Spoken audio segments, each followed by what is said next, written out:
These relationships that you think are so awesome, and you know why? And I'll fill you in a little. I'll fill you in, especially the teenagers in the audience and the young people in the audience who kind of just recently kind of shot an email and somebody emailed them back, and a little Facebook thing happened, and, you know, a little wink and a little there in the playground, even though it's a separate school. But in recess, you saw each other like and like a little bit of that happened. Let me just fill you in a little. You know, all of this is a product of low self-esteem. You think you're ugly. So if a guy thinks you're cute, you're like, oh, really? I'm beautiful?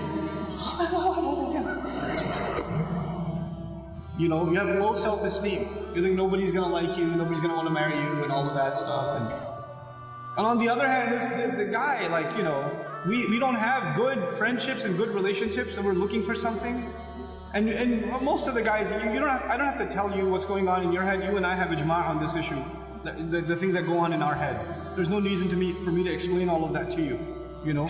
But you know, just because you have raging hormones and you're like daydreaming about girls and things like that, it doesn't mean that you're in love. It just means that you haven't controlled your temptations yet. And you're ruining somebody's life. You're ruining an entire family. You realize what you're doing?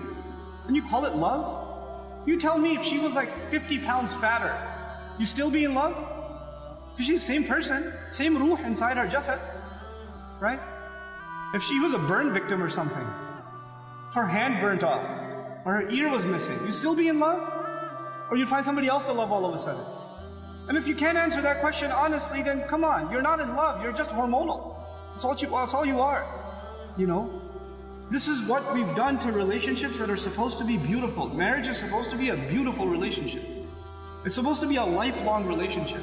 But because you're watching all of these models on TV and stupid, like, you know, women that are just throwing themselves at men and all this stuff, and you've developed this delusional concept of what it means to have love in your life. Delusional concept. Our deen came to free the world from this nonsense. To free it. Because we have a more mature understanding of what it means to have love in your life. You know, to have, I'm not saying you shouldn't marry someone you like, you should. You should be attracted to your future spouse. All of those things are fine. But there's a decency that you have to exhibit before then. You know? And if you're okay with talking to a girl like that, you should be okay with somebody talking to your sister. You're okay with that too? Not if you have any ounce of decency left inside you. If you do, then, you know, this is how we have to end these things. And no, if you've been in that kind of relationship, or you're in one of those relationships right now, nobody knows. Only Allah knows and you know. But I'm saying, and you're like, after today's lecture, I have decided I no longer want to be your friend. You know, don't even write that, because even then you're looking for a response. You're kidding yourself. And then you're checking, did she write back? Yes, we should no longer be friends. And then you'll write back, you're right, we really shouldn't be friends anymore. And then she'll write back, yeah, never again. And then you're still doing it. Just stop, just cut it off. Just cut it off. It's not good for you. It's okay to be attracted to a girl. Allah put that in you. You're not evil for finding a girl beautiful. It's not haram for you to feel that way. You have to control it though. You have to control yourself.